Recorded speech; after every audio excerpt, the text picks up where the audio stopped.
everybody, welcome to ReCooper8. This is Arrow FM 92.7. My name's Katie, and Lucy's here, but she's just popped out to fetch our first guest, who is going to be Richie, and we've got a great show planned for tonight. I think of you at every sunrise.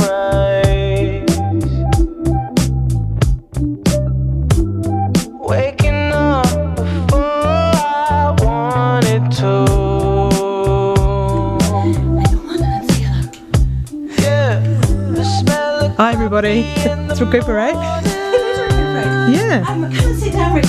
never made me feel so That is a bit unusual, but we've still got music going on there. That's okay. But that's okay, we'll just keep boxing on. Yes, so as I was saying, Happy New Year everybody and welcome. This is ReCooper8 on 92.7 Arrow FM. Tonight we've got a great show lined up for you, and we're just welcoming our first guest, Richie, who's walked on with some wine and some wine glasses, so that's a good start. I know, isn't it great? And I'm totally out of breath, which is really embarrassing, but I think Just run up 5 flights of stairs. that and the excitement of being on air in 2021. So yes, welcome Richie Ferguson. It's so lovely to have you here. And I'm just going to scooch this a bit closer to you.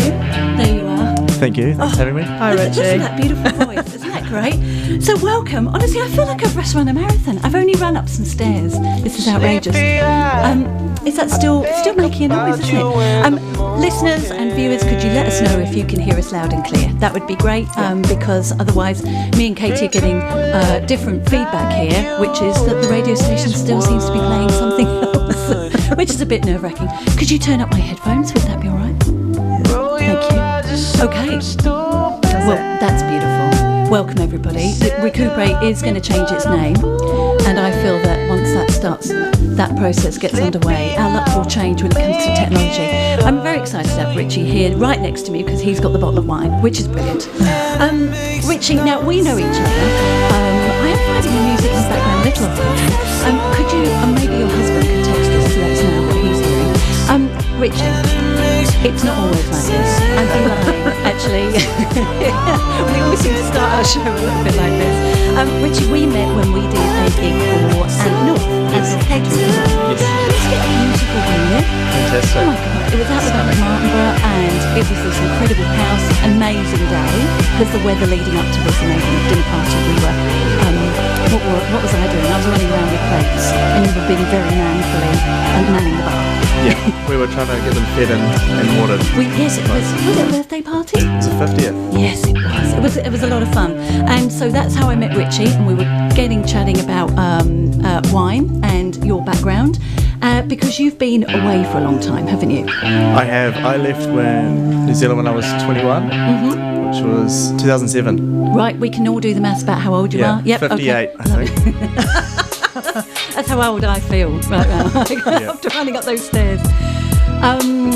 So you left in 2007, did you say? I did, yeah. You did. And then you came back when? Thank you. In March last year, just before. Are you going to pass that around? Yes, I am. Okay, That's so the next. I know.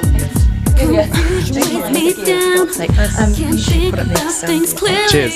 Yeah, cheers. Slauncher. Did you see that? I totally I'm put allowed my... to just go in for it, or do you want tasting notes? Just drink it. Just enjoy it. I put my gas mask on first. Did you see that though? I wasn't going to give you that wine. Yeah, that's fine.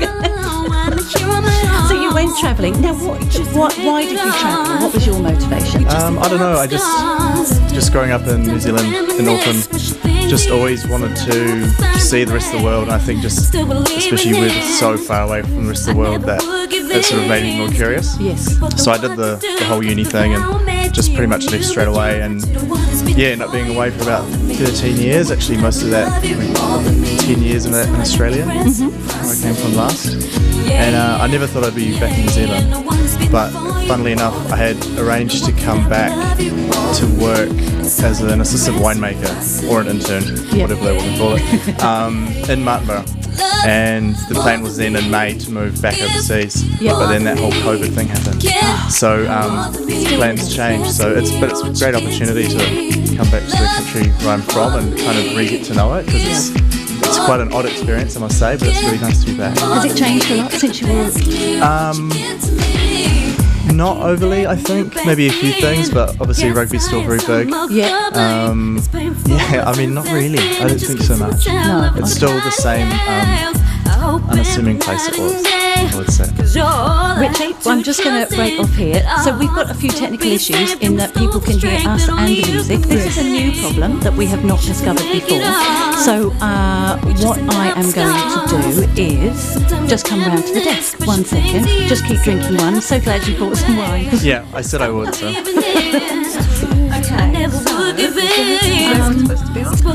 No, I don't know why this is. What I am going to suggest is that we play some music. Okay. Let's see if that works. Okay. So could you turn that?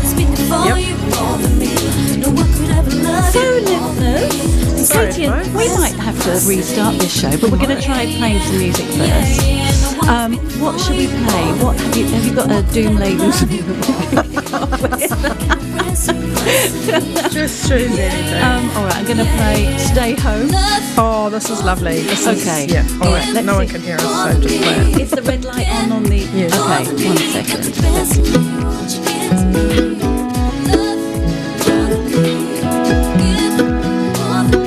When you're older than you used to be, and you're tender in the underbelly, somewhere some opening up, and some going up and never telling, in the shadow of the way it hurts, when all of you is ready. Stay home, when the last of your feathers have flown. Stay home, stay home, stay home. Stay home, stay home. How far we together have flown. The finest 5 known. Stay home. In the year of the airplane, we shouldered our determination. We sang and lay our hearts out on the stage, then piled in a taxi to the station. Most days we had a way ahead. Most days we were steady. But when all of you is ready, stay home, stay home. When the last of your feathers have flown, stay home, stay home, stay home. Stay home, stay home. How far we together have flown. For the finest 5 known. Stay home. Child of the engineer, daughter of the educator, you're the artist and the nurturer. Time is the mischief maker. In the shadow of the way ahead, when all of you is ready, stay home, stay home, stay home. When you're older than you used to be, and you're tender in the underbelly, somewhere some opening up, some knowing of the never telling, in the lighting of the way ahead. Now all of you is ready. Stay home, when the last of your feathers have flown. Stay home, stay home. Stay home, stay home. How far we together have flown. For the finest 5 known. Stay home. Watching you, watching you, watching you.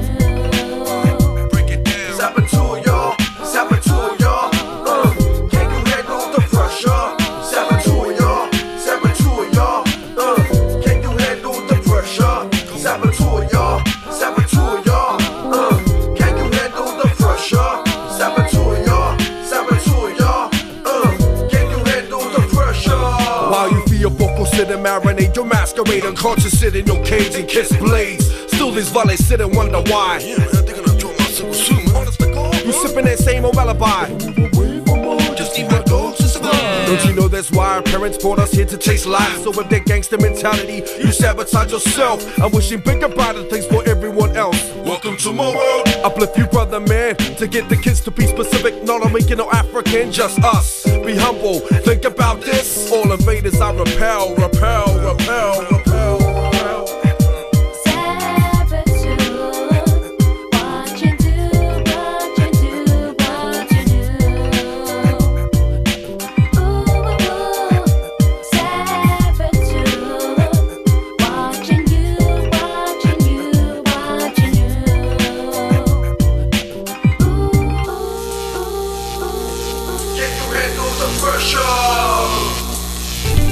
Factum Agri is a weekly show dedicated to New Zealand's agriculture industry, hosted by me, Angus Keppel. Key areas of focus are closing the urban-rural divide, industry analysis, and engagement with farmers, producers, industry experts, and policymakers for the betterment of the primary industry. Factum Agri, every Friday at 5 p.m. on Arrow FM. Baby, won't you drink me up? Chill the fuck up or you think too much. Tell me you want me, come on, fill me up. I just want some temporary love. I just want some, I just want some, I just want some temporary love. I just want some, I just want some, I just wanna have some fun.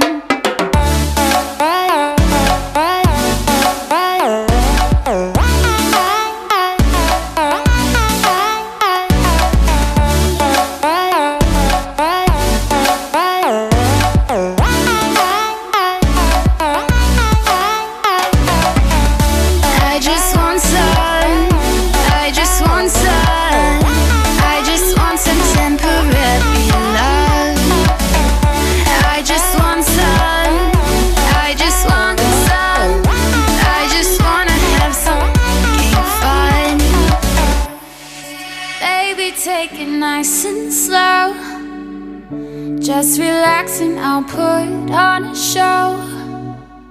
Breathe my secrets deep into your lungs. I just want some temporary love. I just want some, I just want some, I just want some temporary love. I just want some, I just want some, I just wanna have some fun.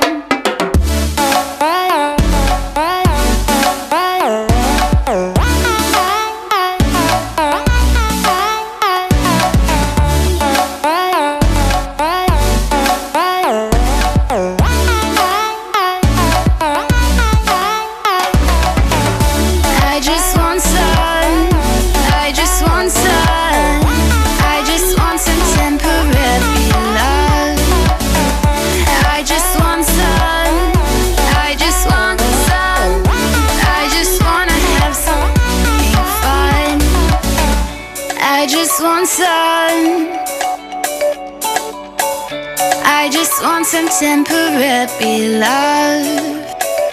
I just want some, I just wanna have some fucking fun.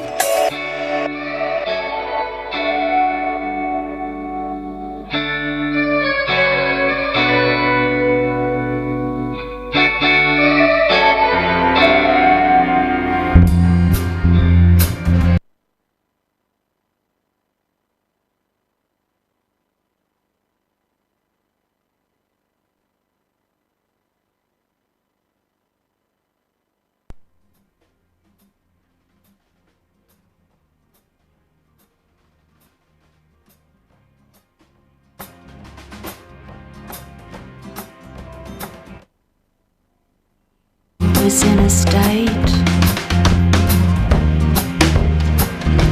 swirly blue pea on a plate. drinking milkshake through a straw.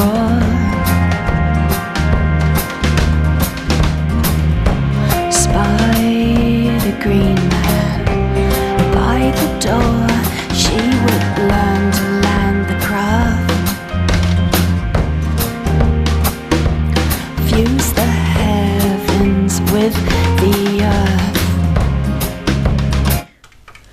Hello, listeners. We're back, and I hope we're back with relaxing sounds without everything else playing in the background. Absolutely. Shall we introduce the show as if the last 15 minutes haven't happened? Though I can still hear it in my voice, a slight level of tension. There's a little bit of panic. You're with ReCooper8. It's Sunday evening, and you're on ROFM 92.7. Myself, Katie, and Lucy are here. Hello. And we've got a wonderful show planned for you this evening. And our wonderful patient guest has already been in the studio watching us fly around like headless chickens. And thank you to Toby Mills, who has rescued us from technological death. Absolutely. And station manager Veronica, who gave me Toby Mills's number. Thank you. So I'm putting Toby Mills on like a hot dial number now. He's totally in my favourites. Me too. Welcome. It's been a crackerjack start to the year. How many days in are we? 17. I feel like I've lived 17 years in the last 17 minutes. Right. So I think 17 could be my lucky number. Now, I want to highlight that we've got a packed show, so we're going to rollick through. We are, because we've missed 16 minutes. We have. Apologies. So we're going to start again with you, young man. So, Richie Ferguson. Now, before we had our former start, you were telling us about your background, and you've been travelling for quite some time around Europe and Australia. Yeah.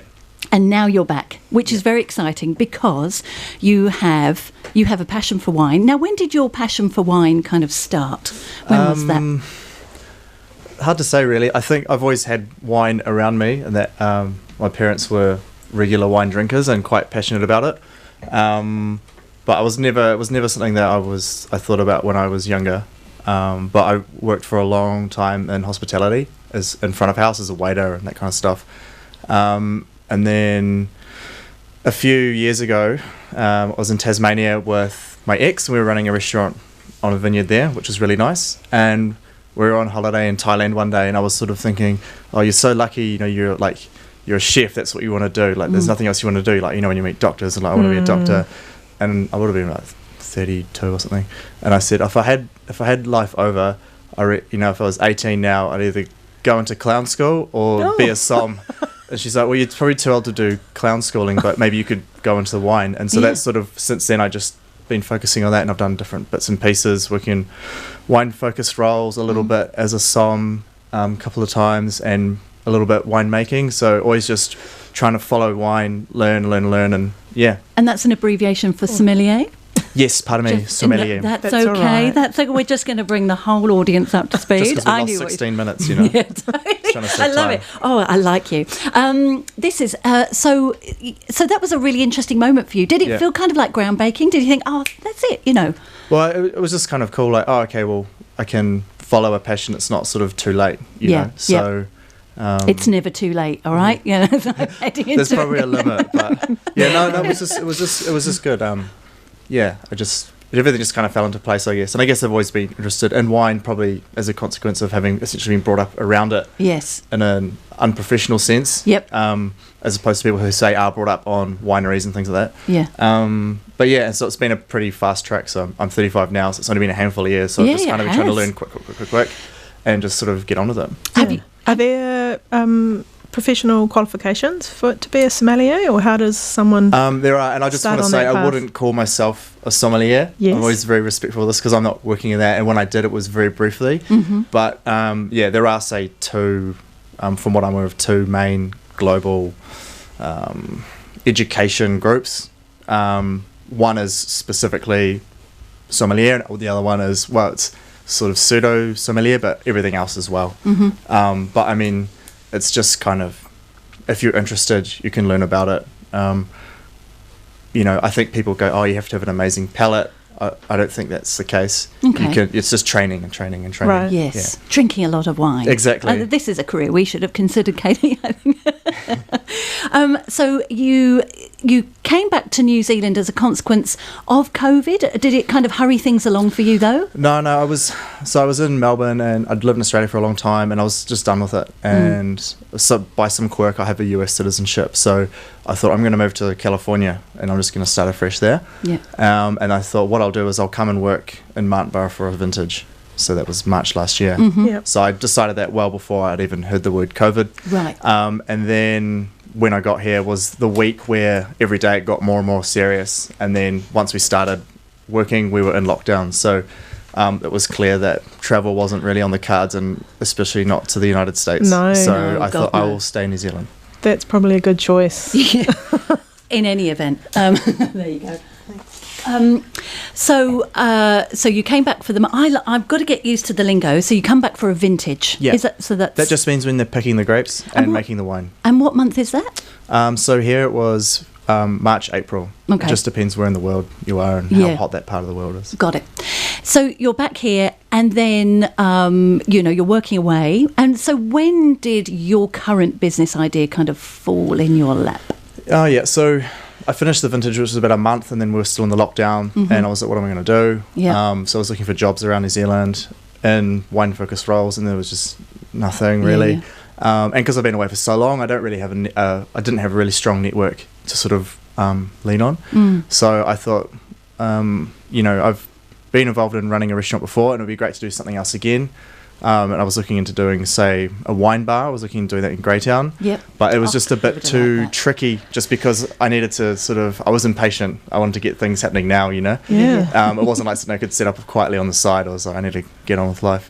So that was a bit impractical, but I thought, why not import some wine? I've had the chance to be overseas and try wines from places that I don't see the wines here. Yeah. And why not give it a go? So I just spoke to a couple of people, and then it just sort of happened. Well, not just sort of happened, it's been months happening, but it was just the idea that took off, so I'm happy to be doing that. So is New World and all those wine categories geographically still relevant now, or has things emerged from other parts of the world that we wouldn't normally think of as new wine producing areas? So your New World just basically means not Europe.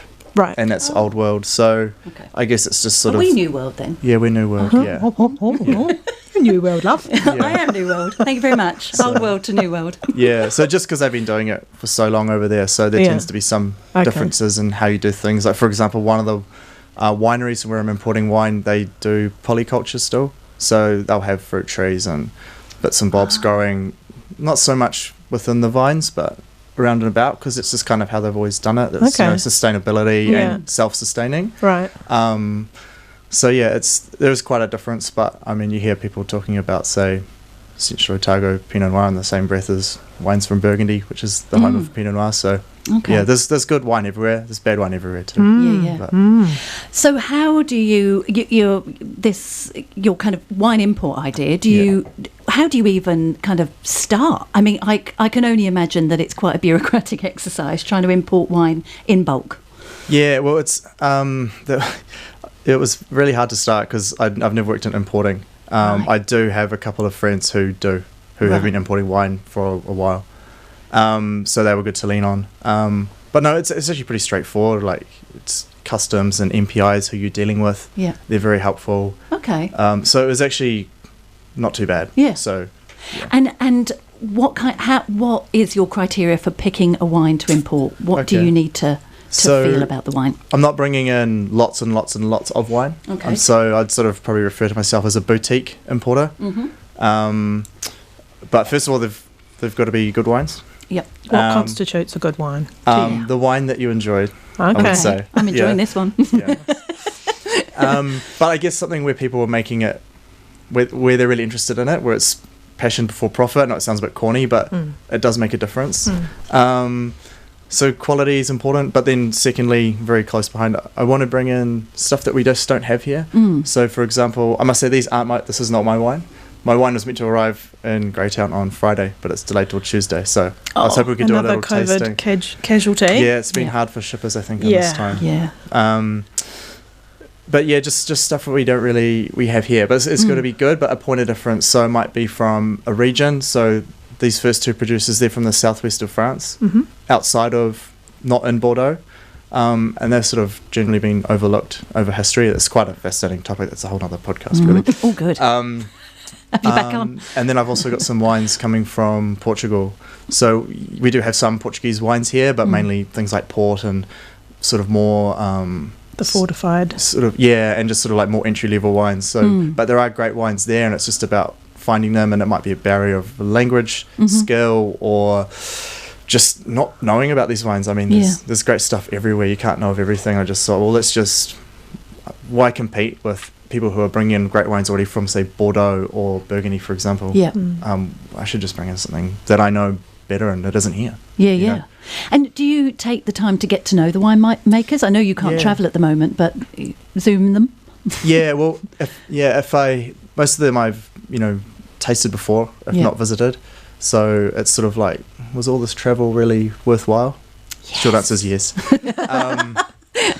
So it's just about contacts and connections as well. And like you say, it would have been easier if we could travel, just go over there, and because even just trying to get in touch with people at funny times of the day and stuff. Yep.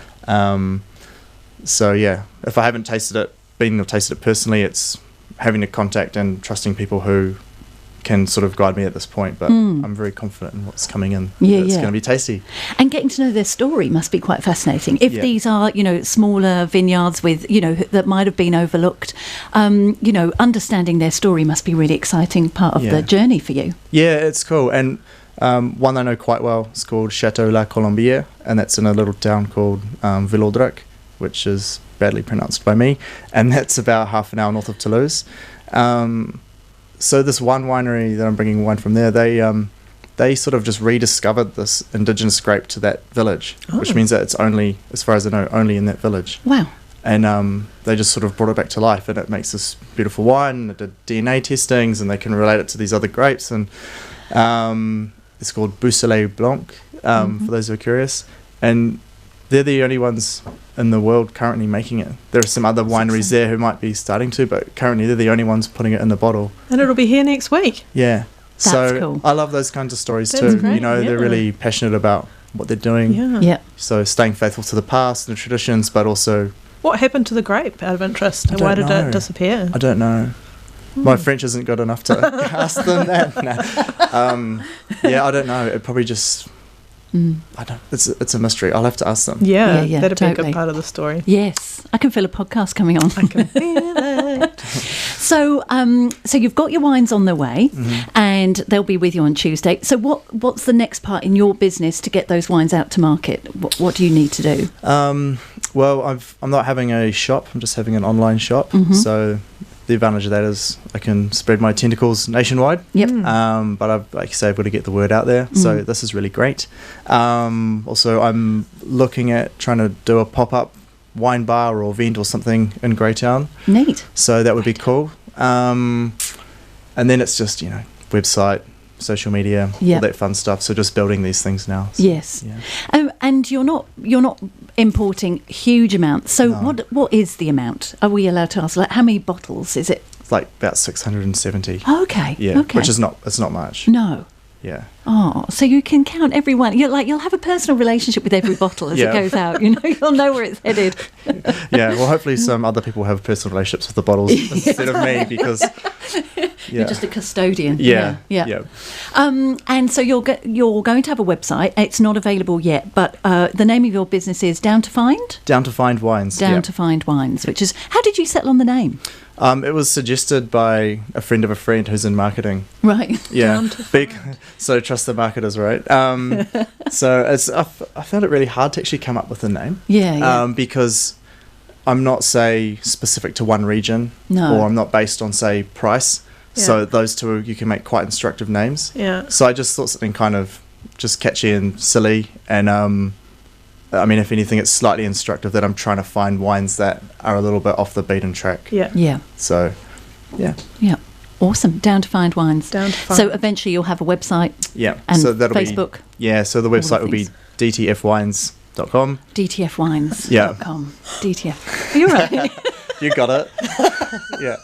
That stands for something else as Does well. it? Yeah. I shan't say on air. No, but I'm such an innocent, honestly. I'll tell you later. no one pulls me up on it because either they don't get it or they think that I haven't thought about it, so they don't want to embarrass me. So I'm glad you got it. Yeah. Oh my I'll tell you later. Love. Okay, thanks. After I finish this.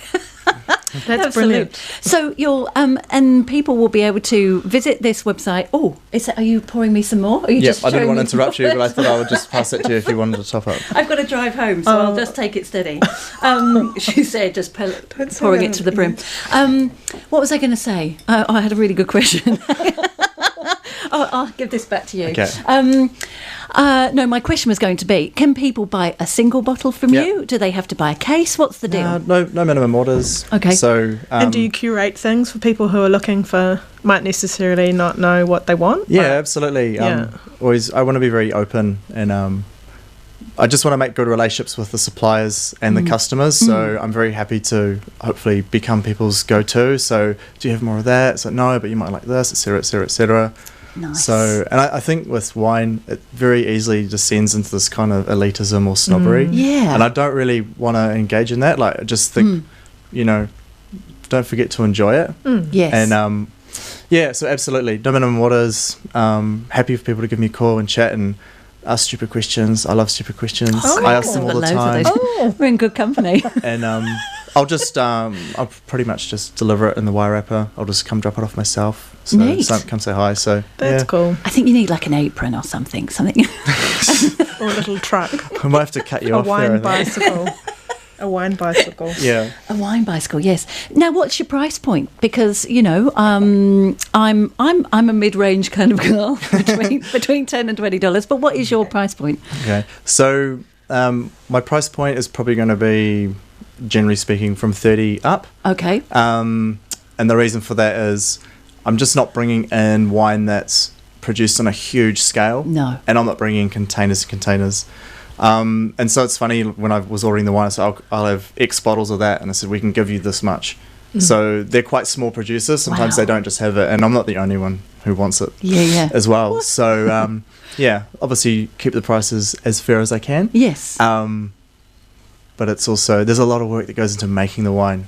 These people, and they've got to battle the elements and all that kind of stuff. So you've got to respect the process. You do. Exactly. You do. Absolutely. Pay for quality. Yeah. Totally. What's your top 3 wines of all time that you've tasted? I would probably say from Portugal was a winery called Cave São João, which is sort of between Porto and Lisbon. And this was a wine called, the grape is Baga, B-A-G-A. Brilliant. I know. Just That'll gets be better. good to remember. Baga DT. And this was from, it's called Frei João is the name of the wine. And it was from, I think, 1983. Wow. And it was special. It was really special. It just sort of made you feel like you were walking through a pine forest in autumn, which sounds really wanky, but it's true. That was number 1. I think that's pretty up there. There's a rosé from Provence. It's quite a big winery, but they make beautiful wine. And this is Domaine Ott, O-T-T.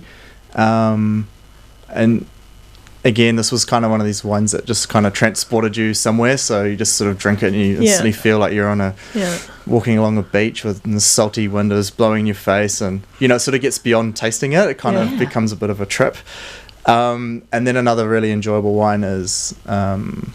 I'm not even talking about my wines. These are just other wines. But I would actually probably say the rediscovered grape, the Beausoleil Blanc, which they make one of, which has 50% one, which is 100% one, Le Grand B, the big B.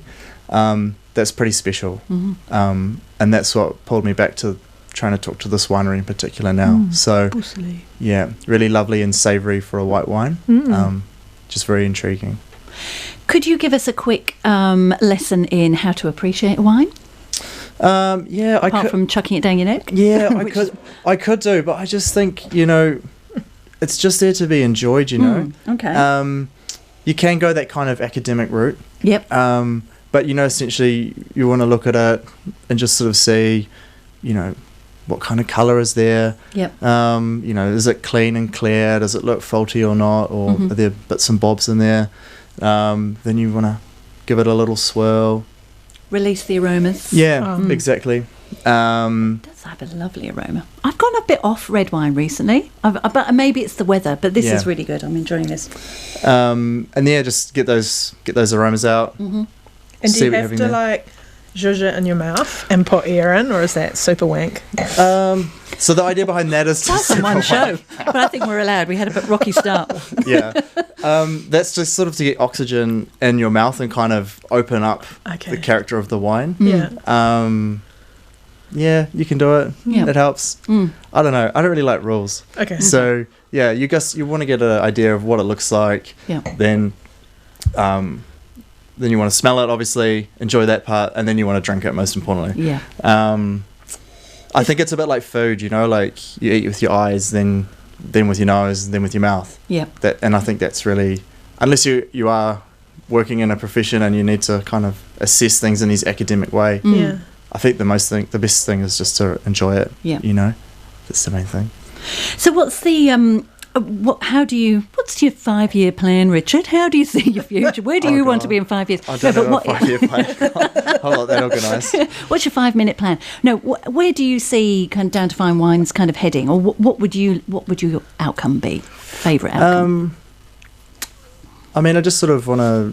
I mean, obviously, I've got to make a stable business, but I just want to keep bringing in nice wines and sharing them, and just sort of go from there. I mean, I want to keep it kind of small as well. Yeah. Because I like that sort of personal interaction. Yes. But I don't know. I don't like making too many plans. I sort of made heaps of plans in my life, and never thought I'd be running a restaurant in Tasmania or doing this or that or all these other things. So.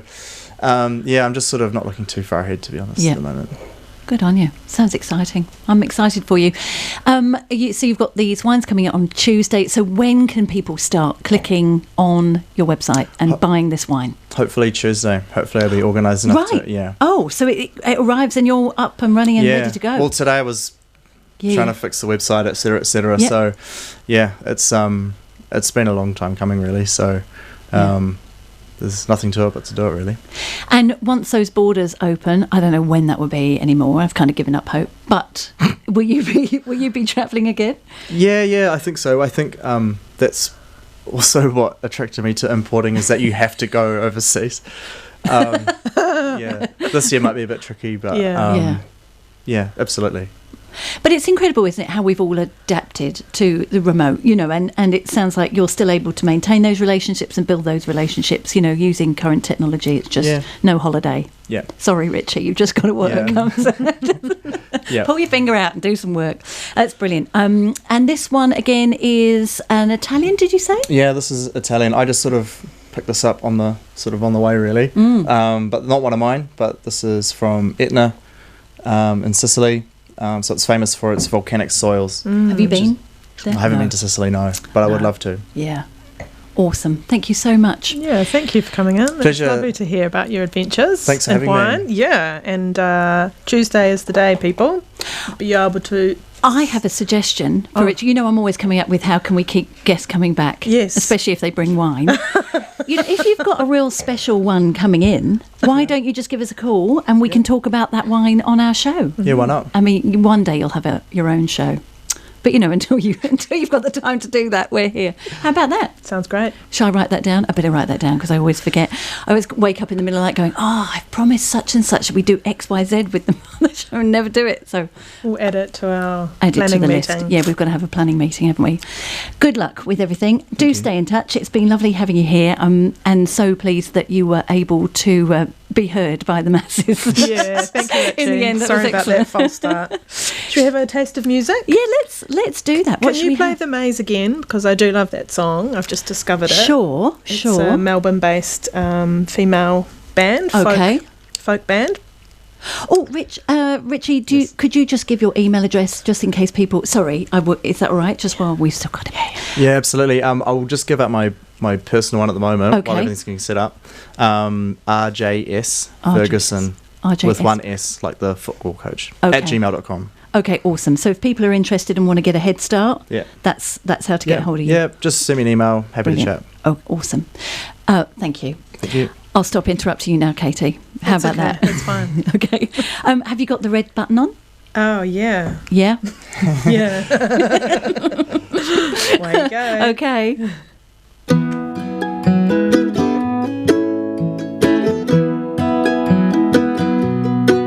When you're older than you used to be, and you're tender in the underbelly, somewhere some opening up, some knowing of the never telling, in the shadow of the way ahead, when all of you is ready.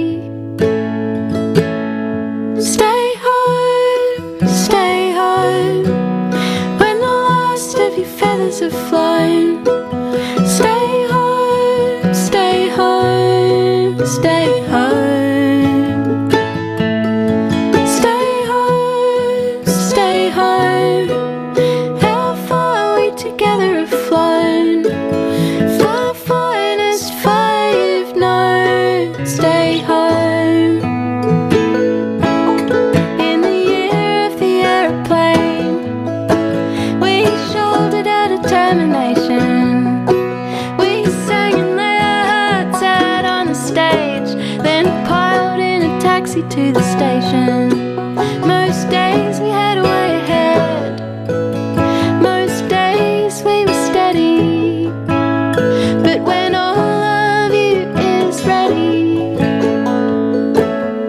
stay home, when the last of your feathers have flown.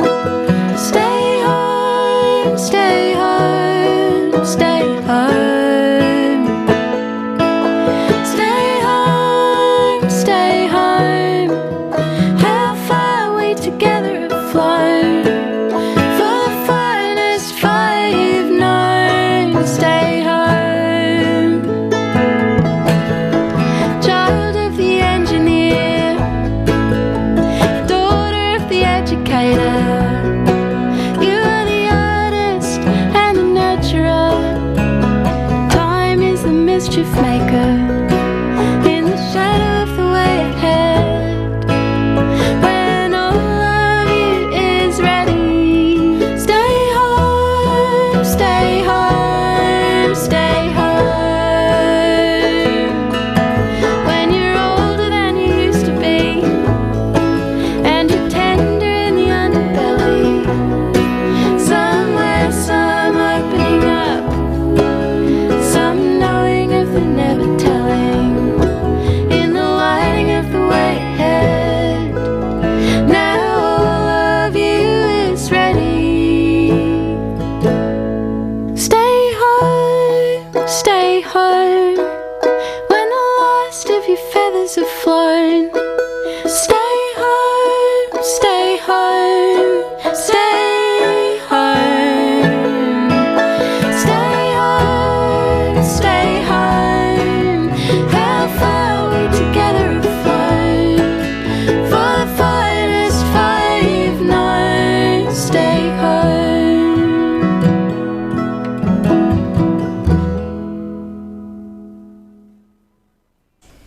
Oh, that's beautiful. That's The Maze with Stay Home, which is probably a good anthem for all our friends overseas who are in lockdown at present.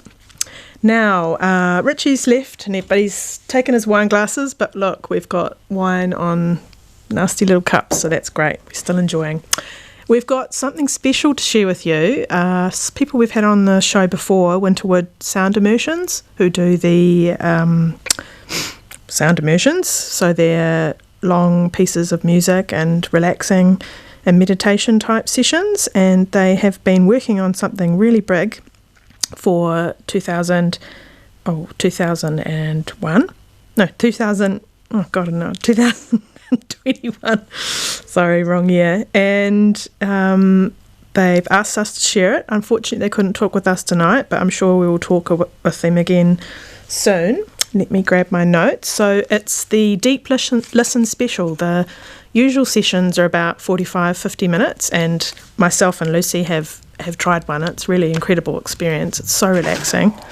And they're working on a Deep Listen Special. So it's going to be a 3-hour sound immersion, which sounds long, but honestly, when you're doing the 50 minute one, it goes just like that, doesn't it? It does. It does. I'm back. Oh, I haven't put you on. Hang on. It does. I'm back. It does. It's incredible. It's a very. It can be quite a out of body experience, actually. Yeah, a you sound always bath. hear weird sounds and... I do, and I have quite weird kind of visual auras, like I can. My mental images that get created during a sound bath are often quite intense and very photographic because I enjoy photography, and so often I'll get ideas of things that I'd like to create, images afterwards. Yeah. So we're going to do it, aren't we? Oh, definitely we're going to do it. So they've been planning it for quite a while. Yes. And so it's extended sound immersion at one of their usual venues, which is Brackenridge Country Retreat in Martinborough. And it's scheduled for February the 21st and 3 p.m. start. Mm-hmm. And honestly, if you haven't tried it, I totally recommend it. Yep. It's so relaxing. It's very supportive and very safe environment. Yes. And allows you to just totally relax and focus on the sounds. And they're amazing musicians, Holly and Zach, and they just lead you on these beautiful sonic journeys. So, and did you mention the podcast extra? Oh, no, I didn't. So Lucy's going to chat with them on Tuesday. Tuesday night. I'm going to head on over. I think they're going to play some music for me as well. And so I'll be releasing that as a podcast extra on ReCooper8.com. And the link will be on our Facebook page as well. So really looking forward to that. Hopefully I'll get that edited quite quick and it'll be out before the weekend. Yeah. So it's $45 per person and you need to book. So you can look at Winterwood Sound Immersions on Facebook or email Holly at hwinterwood@gmail.com. And book, because I'd say that will go fast. Yes. And they're having guest musicians because obviously 3 hours is a long time to be sonically on the button. Absolutely. Oh, I like that. Sonically on the button. Because I think, it's an experience for them as well, the musicians. And certainly because it's an improvised kind of moment, isn't it, as well, which is just astonishing when you think about it. But if you're wanting to try something different or gift somebody that who could do with a bit of TLC, gift them this experience, I think it would be a really once in a lifetime kind of thing to do. Can we, if Holly or anyone is listening, and whoever's organising this, I think it's Holly, can you just book me? Me and Katie have got 2 spots, all right? That's just a given. We'll send an email, but Thanks, Holly. And another event that I've noticed that I'd like to share is a family-friendly open-air movie night, which is happening at Le Gros Vineyard, which is on the Loop Line. Le Gros Irish Gaelic for with love. Oh, is that? Oh, that's right. I remember you telling me this. Yeah. Yes. So they're having a family movie open-air night. You can bring a picnic and blanket, but they'll also have their beautiful wines and other drinks and movie snacks and food for sale. And it's Saturday the 23rd of January from 7:45 p.m. It's $13 per person or $45 for a family pass, which is 2 adults and 2 children. That so sounds pretty all right. reasonable. Very and reasonable. Nice way. Hopefully it's a good evening. Like last evening was beautiful. It was hot. I was out like 9 o'clock and it was still 20 something. Lovely. We have had some good weather, haven't we? Yes. Yeah, it's been a bit of a treat. Should we give Becky a call? Let's do that. Yeah. You've got my Let's do that. got my phone over there. So Becky Bateman from Under the Stars, based in Greytown, and she offers a nomadic stargazing experience. And if you're new to the show, then Becky is our regular friend of the show. She comes on every other month. I'm sounding proper cockney. Every other month to talk about what you can see in the night sky in this part of the world. Everything all right? I just had a message from one of our listeners and said that they can hear us on the FM but not on the website. Oh. So I might have to ring Toby in the break. Okay. It has been an evening of interesting technical issues, but that's okay. We are dealing with them really well, and we've had some great support from Toby, so that's awesome. And what was I saying? What was I saying? You can, if you're struggling to hear us live online, then do hop onto Facebook, and hopefully we are live. I think we're live. Yeah. I'm gonna give people will Becky a let us call know. now. Yeah, that would be great. Have you got the button up? Mm-hmm. Yep, and the red button. Forever checking. I'm so sorry.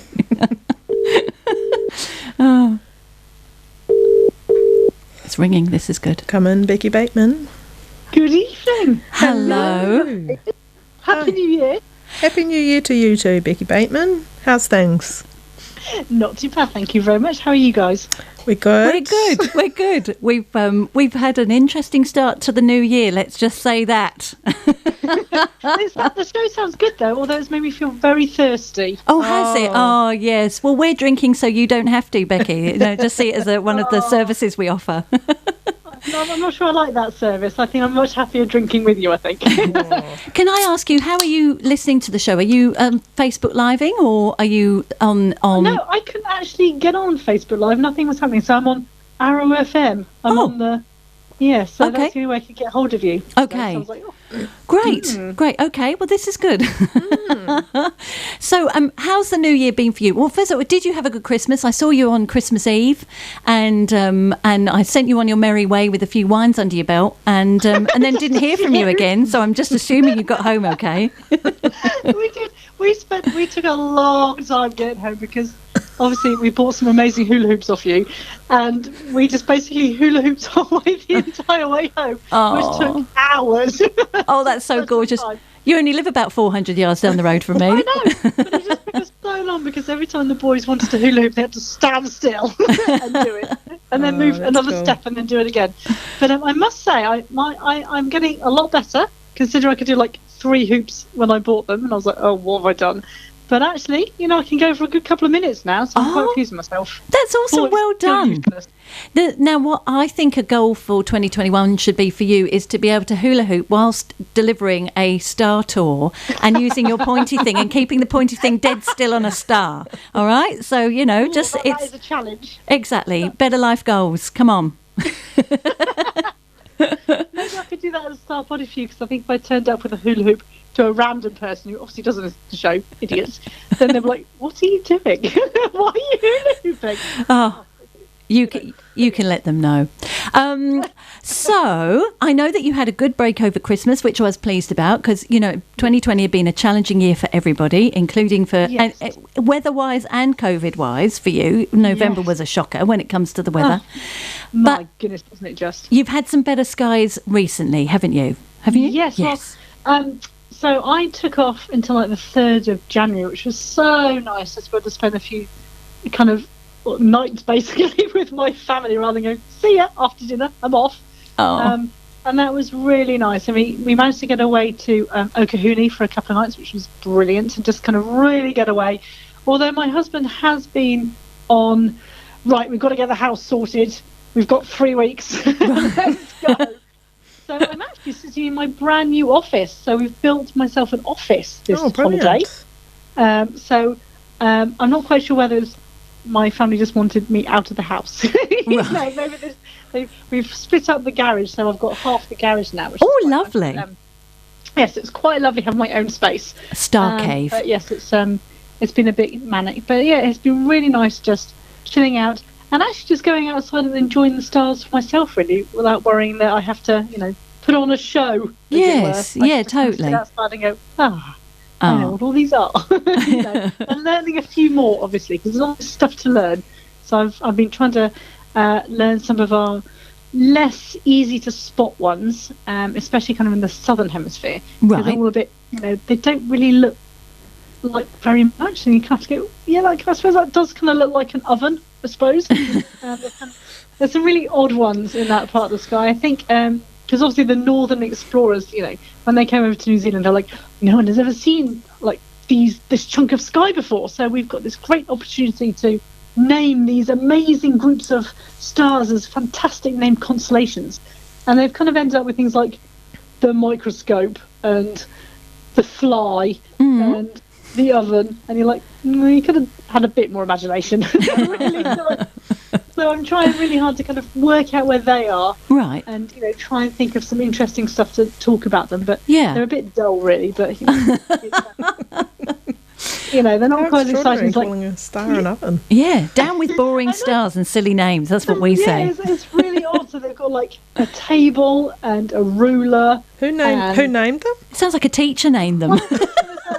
Home ec teacher. Yeah, I think it was a variety of people who So, kind of, the Abel Tasmans and the Cooks and, all these kind of people who just, come over and go, clearly no one's ever named these stars before because, we're the ones in charge. So I think it was a bit of a kind of a group effort, really, over a few hundred years to kind of go, we'll name those ones over there. Right. And, but they're not very exciting. And I'm going to say that now. They're not great. Perhaps we could have a listener competition to rename the oven at least. Yes, yeah, totally. I presume it's because it's a square shape. Why is it an oven? Basically, it's just basically a large square, which, I suppose if you look at it, you go, oven. Yeah.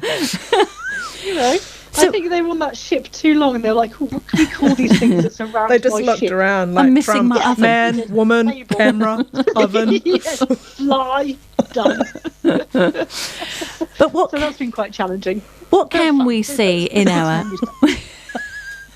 What can we see in our night sky, Becky? If we were to go out there, it's a glorious evening. Well, it was a minute ago when I had a quick look. Oh, really? It's pretty nasty here. So I think the weather is coming up from Greytown. I've got thick clouds. That's the kind of approaching pushing past my southern window. ocean storm. Oh, is it? Oh, no, it's nice here. So unless I'm hallucinating, which is perfectly possible, given the events so far. But Well, I think there's wind warnings, isn't there, tonight? It's going to be quite a nasty, windy night tonight. Oh, honestly, my courgettes are going to get absolutely hammered, aren't they? Oh, good point. Yeah, I better stake mine in before I go to bed later. Good That's what I'm reminder. here for. Happy to help. Thank you. So what you can see Orion. So it's the time of Orion again. So our lovely summer constellation, lovely Orion. Mm-hmm. And obviously with Orion, you get the two dogs that follow him across the sky, which is lovely. Dogs or on ducks? the right-hand side. Oh, dogs. Sorry, I thought you said Dogs, ducks. some hunting dogs. Okay. Because obviously Orion is your hunting. Oh, yeah, kind of sorry. sign. God. And then on the left-hand side of Orion, you have Taurus, so the bull. So if you're a star sign Taurus, you can see your star sign at the moment, right in the middle of the sky. My mum's a And then Taurian. you've got the Pleiades, kind of right next door to them. So you've got them all in a row, right across kind of the northeastern sky. It's pretty awesome. They look really good, just like that, kind of all in a line. So obviously after the excitement last year, do you remember I said when Betelgeuse was going a bit weird and that big red star and Betelgeuse, I was like, it's going to explode. Yeah. Amazing. Well, they found out that it's still there. Yeah. You know. And it's kind of gone back to its normal brightness, and everyone's like, that's a bit exciting.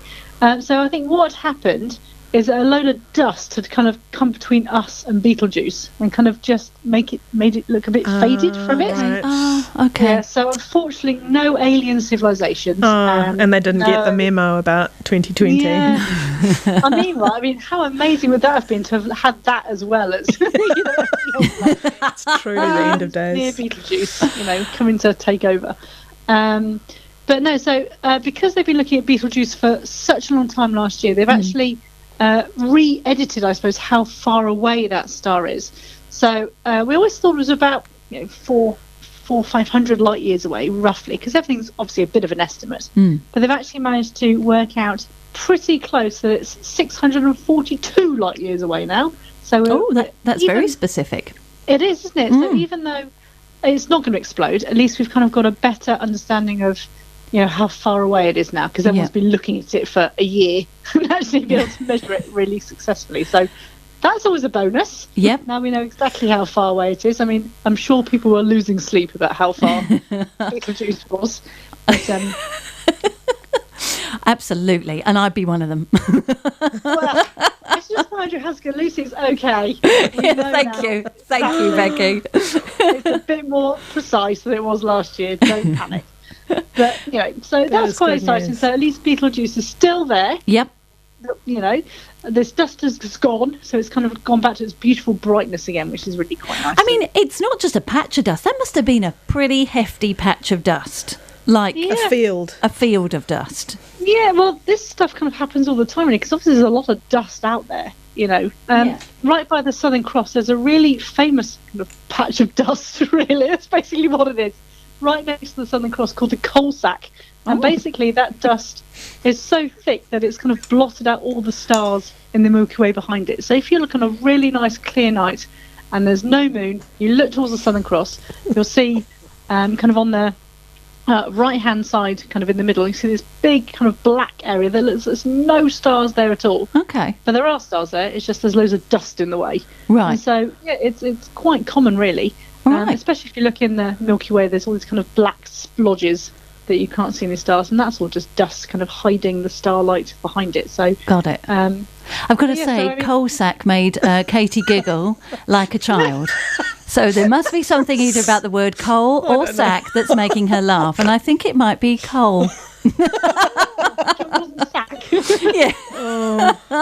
Oh dear. It's the wine. It's very heady. And what we know that you've got some pretty cool stuff going on in the school holiday entertainment department. Yes. Could you bring us up to speed, please, caller? I will. So I've kind of branched out a little bit because my kind of ethos really was to make sure that kids especially have a really good access really to fun space, stuff, to kind of get that education going through the space holidays, because there's so many kids out there, and being almost a dark sky reserve, the word space has been constantly out there, and 6 to 14-year-olds, people love space. And so one of my kind of this pillar of my business, I suppose, is to kind of provide really fun educational kind of experiences. And so it's not just feeling like it's just lecture, but actually having some fun. Yes. So Charlotte and I have devised a really cool school holiday space trail. So basically it's like a scavenger hunt but with your phone. Yeah. You download a code basically on your phone, and that opens up this app, and you basically have like a scavenger hunt around a town. Yeah. So we've got Martinborough, Greytown and Featherstone. So Martinborough's just finished. Next one is Featherstone for a week. Yeah. And then it's going to be Greytown. And basically you kind of get these directions and you follow your phone, and then it kind of says stop, and it has a question or an activity, or you've got to record something. So one of them is record a hello to an alien that might be visiting. Yeah. Or it might be a question of like, how many moons does Jupiter have? Or it could be something quite fun of kind of Star Wars or Star Trekky or Doctor Who-y. So it's a real mixture of kind of fun stuff that adults would also kind of enjoy doing, but it is kind of angled towards the kind of the school holiday kind of family kids, and kind of enjoying this trail as a whole. That's but marvellous. also you get to explore a local town. Yeah. Oh, what a wonderful So if you're idea. over if you're over for the Wairarapa and you're like, oh, it's a bit of a gloomy day, you don't really want to have another coffee. Yeah. Maybe no wine. one's ever going to say that, but you might have had your coffee, or the pool's too cold. You're like, well, you can actually just download this. It's open for about 4 hours. You've got heaps of time to kind of complete it. So you can kind of nip off for a quick swim or a lunch or whatever. And it's just a really fun way to kind of get people thinking about space, but also having a really good time with your family and kind of doing something that's a little bit different together, plus walking around. I mean, Charlotte and I tested it out 2 weeks ago. Yeah. We found we walked about 4 kilometres. We're like, well, that doesn't feel like 4 kilometres, just Wow. moving around. So if you are wary about your step count, Yeah. this is a great way to do it, because we had no idea we walked so far. And you're just chatting away, and then like, oh, bleep, here's another question, and there's some cool challenges and stuff. So it was just quite fun. And I think what we'll do is we'll kind of add new questions each school holiday. So maybe twice a year or something, maybe in the winter holidays in the summer. But just to kind of something a bit different. Yep. And just kind of a lovely family time that you can actually spend wandering around a beautiful place. That's a lovely idea. And is it free, did you say? Is it a free? It's $12. Right. But that's basically just to kind of get, the app's Sure. free. Yep. But, so we thought we'd kind of try and keep it as low as possible. Yeah, 'cause yeah. We kind of wanted a lot of people to do it. Absolutely. And, you can have as many people around one phone. It doesn't, there's no kind of limit. You don't have to have one per person. It can be Okay. like one per family, so that's fine. Great. But yes, we thought nice and fairly cheap Yep. for kind of a 4 or 5 hour activity. Definitely. Oh my gosh, and, absolutely. Yeah, pretty cool. So yeah, we're going to give that a go, and we've got space camp. We're planning space camp for April. Yeah. Wow. Down in Martinborough, so that'd be quite fun. We're kind of in the planning stages for that. But Charlotte's also got a few speakers on board for next year, so we thought we might do a bit of a not like a lecture circuit, I suppose, but more of a speaker circuit now and again. So I think Featherstone for Booktown are trying to get some cool astronomy speakers down for who have written some awesome books, so we might kind of work in with them somehow. But Great. yeah, it's kind of trying a few new things and just trying to keep people thinking about space not just in a I have to stay up until the middle of the night to see stuff. You actually do stuff during the day, and lots of different ways to enjoy space. Good on you, well done. And if people are wanting to book you for Star Tours, do you have plenty of capacity at the moment, or are you advising people to booking quick? Always booking quick. Absolutely. But who knows with the weather? I've got this weekend coming up is looking pretty busy, as is because obviously it's Ranui Essentials Lavender Farm weekend this weekend. Yes. So going to the lavender farm and doing that. This was really beautiful 2 weeks ago. Mm-hmm. So I suppose what I do want to say is that don't panic if it gets really cloudy, because it got really cloudy about 9:30 2 weeks ago, and everyone just left, and it was like, no, come back, it's okay. And then literally 45 minutes later, the cloud disappeared, and it was a beautiful night. So the people who did stay had this amazing night. Everyone just walked off. You're like, no, it's okay. So that's again on Saturday. So that's really good. I think it's $5 entry, and you can get tickets on Eventbrite, or you can just pay cash on the door. Easy peasy. Bring a picnic. Lovely. Mm-hmm. Sounds lovely. And then Wellington anniversary weekend is looking fairly busy, but not too bad. There's a few spaces still left if anybody wants to do that. But I'm getting bookings up for March. So if you do want to do it, then get in quick. Awesome, well done. And the space trail tickets are on Event Finder too, are they, Becky? They are. Cool. Yes, they are. Yeah, it's called very excitedly Under the Stars Space Trail. I'm not very good at naming stuff. It says what it says on the tin. You should get Richie's marketing department. Down with space. Yeah, exactly. I've never been able to kind of think of a cool, quirky title for stuff. It's just Space Talk or Space Trail or Space Tour. Done. I love it. Easy. Awesome. Thanks, Becky. All right then, my lovely. Welcome. Thank you so much for making time for us this evening, and we'll see you not next month but the month after for more about what's going on in our skies. Lovely, guys. Thank you so much. Have a lovely rest of your evening, and I'll be listening. Awesome. I'm looking forward to it. All right then. Take care. See you soon. Bye. Okay, bye, guys. Bye. Bye. Oh, I think I'm going to book on the space trail when it does sound really good. And comes to town. What we'll do is put as many links to all these things on our Facebook page as possible so that you can keep up to date. Now, our other guest, Jenny, is downstairs, so I'm going to go and pick her up. Let's put some music on before you do that. Will do. And we are going to speak to Carmel Jane shortly, a photographer from the UK, but actually a Kiwi who is back having a little bit of downtime while the rest of Europe and indeed the planet seems to be in a bit of a pickle right now with the pandemic. What would you like me to play? I Feel It Coming? Electric Love? Yes. Which one? Oh, what about Sugar from Ahoy Buzz? I can do that. Have you got the button on? Oh, yes, I do that now. Okay. I'm a bit slack with my button management this evening. Here we are. All right.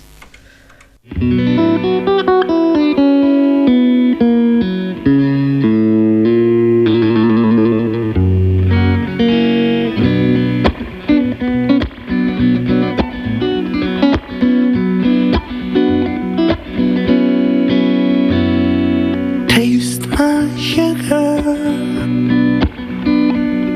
feel this wine.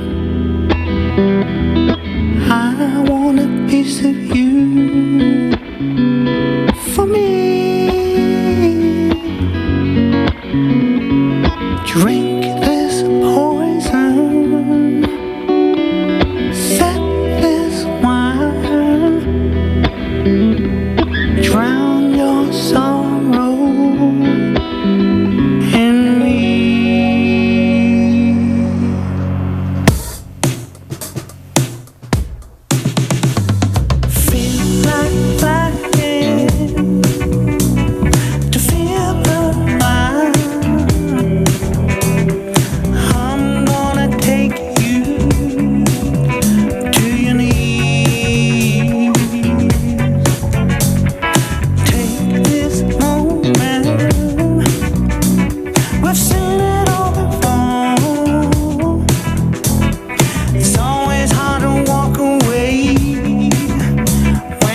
Fabulous. That was intense. And it kind of went with the story I was telling in that break there.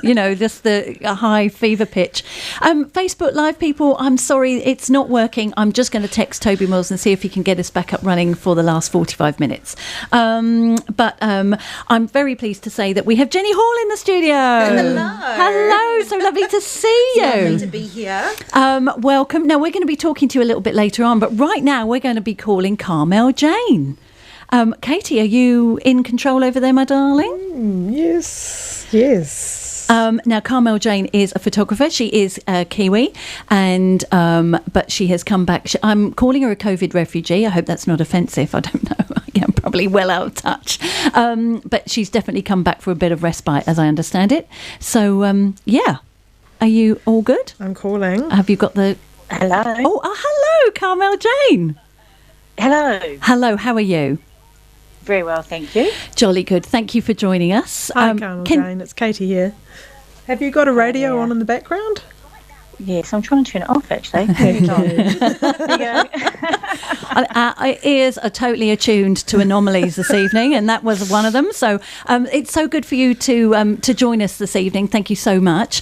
And we've been describing you as a COVID refugee, Carmel, but I'm not sure, whether, I hope that's all right. I hope that's all right. Would that pretty much describe your status right now, or not really? In fact, I'm just been talking because I'm due to head back to the UK in 3.5 weeks, and I'm getting really worried about it, actually.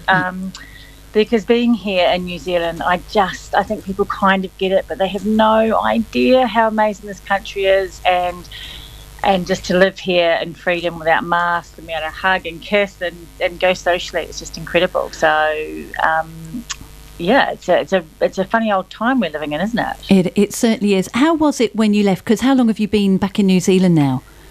I got back sort of towards the end of November, and they sort of loosened the lockdown, and there was a little bit of hope. Actually, I was doing some marketing planning around my business, and I think this new variant and then winter caught up with it all. And I think there's probably loads of your listeners have lived in the UK, but it's hard to understand how for 3 or 4 months it's cold and grey and sort of snows, and it's just grim, and they're all locked inside. I've got twin boys who are 18 back in the UK, and yeah, they're doing okay. They're meant to be at university, but they're stuck at home walking the dog once a day, and that's about it. That must be so tough. How have they?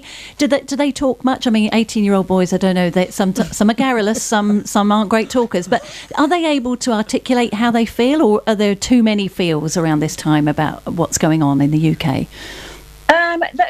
They're pretty articulate. They actually talk too much sometimes. That's a good thing. It's a good thing.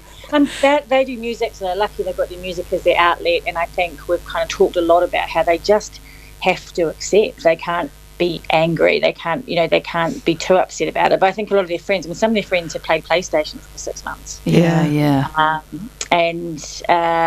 So they're staying really positive. They walk the dog or go for a run every day, and they're musicians, which I think is hugely helpful. But it kind of affects the whole way through. Like, elderly people are worried of dying, but the young kids, they're meant to be at university, going out partying and meeting people and collaborating, and they're stuck indoors with their dad. Yeah. At 18, so at least they've got each other. But just the greyness and the grimness, and the new variant. There's not really the big light in the tunnel. I mean, hopefully the vaccine works and it's all good, but it's been a fairly turbulent year. And I say people in New Zealand, I think they appreciate just how incredible Jacinda Ardern is, but maybe not entirely, because it has sort of had like a 5-week little, autumn lockdown, wasn't it? And then it was all amazing, and it's just such a beautiful country. I know you all know that, but I think when you come back as an adult and you see it through different eyes, and just how wonderful it is to just be free, I think. Yes, absolutely. And I think it's quite... in a way, I don't want to sound wanky about this. That's the third time we've said that word on the show tonight. But it's a good word. It's a great word. It kind of sums up how I'm feeling about this and what I'm about to say. But, appreciating freedom, you don't expect to, when you're just living a regular life and you're not incarcerated, but you've had a taste of what it's like to not have much freedom, then to have it really does give you a whole new perspective that you can apply two things. I'm not really sure what I'm saying, but it feels like what I found post-COVID, I think all the learnings are coming after the lockdown, for me. So it would be interesting to see how Europe and the United States and the United Kingdom, how people start to process that once you start coming out of lockdown, which hopefully will be sooner rather than later. But yeah, and I guess you've had this really interesting lens as well by being in a lockdown place and then coming here and seeing, it's chalk and cheese, isn't it? It's night and day in terms of the experience. Absolutely. And actually, I was lucky. I booked my managed isolation sort of the week before everyone went, we've got to book our managed isolation. So I didn't have the panic. But as soon as I thought I might not be able to leave, Johnson, UK's Prime Minister, said, you weren't meant to leave the country unless it was on business. So I packed my cameras and said, I think I've got some photography jobs in New Zealand. And all of a sudden having those kind of really international freedoms stopped, because I have a lovely, lovely family here, and I was just going to come and see Mum and all the dad and the brothers and sisters for Mum's 70th. And all of a sudden thinking, wow, this is a really huge international implications, and we don't really know when we're going to be able to fly freely again. But actually, just the day-to-day living. But I will tell you, ladies, one thing that's good about COVID is I play a lot of tennis, and you'll shake hands and the old boys go in for a kiss. But when it's COVID, we just tap tennis rackets, and that was a bit of a shock. We see people shaking hands and trying to kiss you. There's an upside to COVID. We don't have to shake hands anymore. We just touch our tennis rackets. That's brilliant. And see, kind of already gender politics have kind of romped on in the field of tennis just overnight from that one thing. Oh, good on you. And so I know you've been playing tennis this weekend because we've been swapping some messages. But if we can rewind a little bit, you do have an incredible business back in the UK, Carmel Jane Photography, and I've been checking out your website, and it's a pucker website, and all your headshots of all your staff are so glorious, which is good because you do specialise in headshot photography, so I'm guessing that's a bit of a shop window, but oh my God, you've got some kick-ass photographers and staff. Tell us about the development of your business and how you got from, picking up the camera however many years ago it was to having the business as it is now. Well, I married a photographer, and I'm kind of done those personality tests now within my business. I'm quite an entrepreneur, quite a creative. We were doing weddings, we got married, we got unmarried, and I was a wedding photographer, and then it was going really, really well. I loved doing weddings, and then I got diagnosed at 36 with stage 2 breast cancer. Which was like, okay, I had to train up someone to do them. I did over my last 2 chemotherapies when I had no hair. I was really ill. I actually photographed 10 weddings because I had them all booked in, and if I'd given everyone their money back, I kind of would have been bankrupt and stuff. Oh, my goodness. So, it was awful, God, that actually. must have been a shocker. Yeah. I just kind of pulled my wig on and went out, and my last wedding was the day after my last chemo, and or the last wedding in that patch, and I did 8 hours on my feet. They kind of went to the house, and then I drive to church, and I had this big long thing, and they had speeches at the beginning of the dinner, and and it's just kind of incredible what you can do when you have to, and I would never ever want to do that again, and so I had to look at my business and say, well, actually, a lot of people think they're in business, and I said I had a wedding photography business, but I didn't. I was a wedding photographer who freelanced, but so a business is when I thought I needed to be able to employ people. I needed to know that if I got ill again, my business would still run. And I had a couple of dance schools. Dance schools are huge in the UK, and we would photograph their shows, and I went, okay, this is making money, and I pitched myself as a dance school photography specialist, and we now we did up until about 10 months ago, photograph about 300 dance schools a year, and in the southeast we kind of are the go-to dance school photographers. 4 years ago, a big private school actually asked me to do their photography, and I kind of did what I did with my headshots, because I have been up to Department of International Trade. I photographed quite a few of the MPs. Well, probably not now if they read my Twitter account, to be fair. But anyway, that's a whole other story. And so that kind of professional lighting, which I use for my commercial headshots, I use for schools. So I've kind of disrupted the market a little bit there. Yeah. And we've grown to 150 schools, and we sort of had 25% year-on-year growth. And we just hit the £1 million turnover, and then it was all go. I did quite a lot about sort of empowering women in business and things, and then COVID struck. So we've kind of it just makes you realise how mercurial it all is, and how and I thought I had this incredible business and I hadn't done anything wrong, and I was kind of mitigated against bad PR, which was probably the only thing that could have really, I thought, affected me. Yeah. But it turns out it's hard to make money from school photography when there's all the schools shut. Oh, absolutely. Gosh. Wow. So, it's interesting because I'm in a pretty, I was in a decent financial position anyway, but that was just eroding away. And I think this is kind of back to the lockdown. You don't want a lockdown because it ruins the economy, but actually the economy that, say it was £1 million turnover, that's £1 million into the economy that's now not happening because, people are staying at home. So, that was my life in business in a nutshell. But it was a lot of hard work, and it feels frightening now to think, I don't want to work that hard again. I don't want to have to build it back up. Yeah, absolutely. And my sister runs her own business back in the UK, and absolutely, she was sent me a message about how long she thinks it might take from the end of lockdown to build back her business. And you're talking about a year, 18 months just to get at the the break-even point where she was, a few years ago. And so, absolutely, that all that hard work that you've put in, and it really is, the total carpet has been ripped out from under. I mean, how are you keeping sane? Are you keeping sane? You sound incredibly sane right now, but how are you keeping your head about this? Have you had moments where you've just, done a lot of sobbing? I'm great at sobbing. I'm a really good one at that. But, I mean, how do you do it? What's your technique? I play tennis. Right, yes. And you tap rackets. Smash balls. No, I think we've got to do skiing.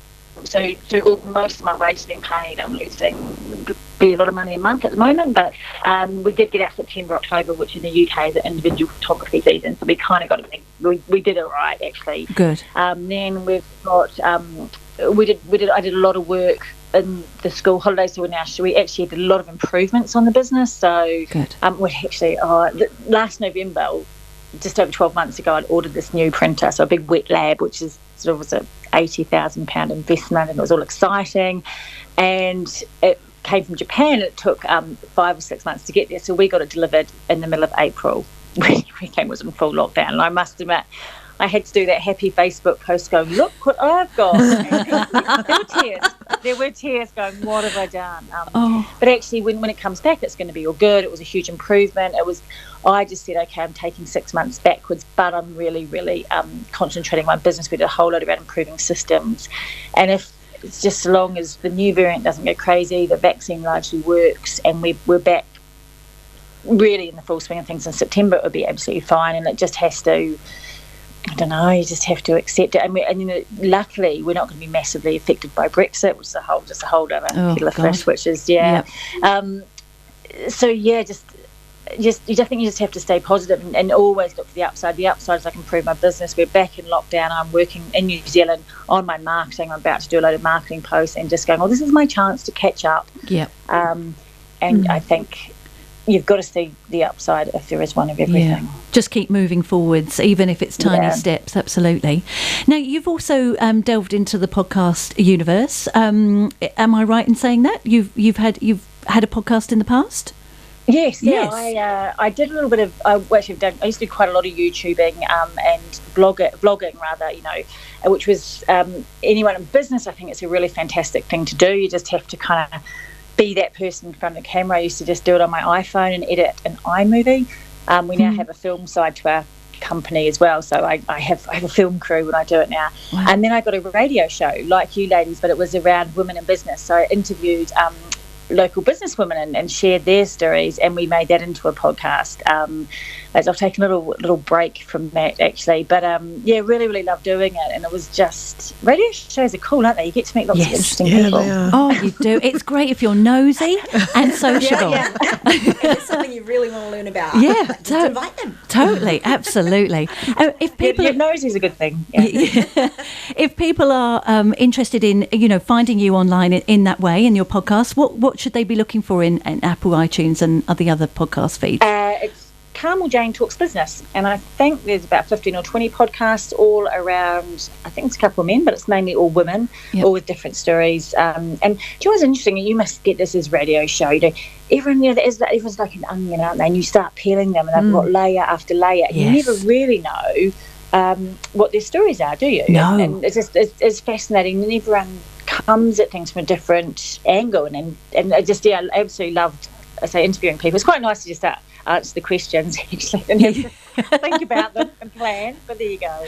I think what's fascinating is people don't realise how important what their journey is, how important that is to hear for other people, and you take things for granted, but parts of your story you might take for granted or you not think isn't that important, and then if you get somebody asking you a question and suddenly it all comes out, and wow, that's a great connection, and it's been wonderful talking to you, and I wish we could have you in the studio.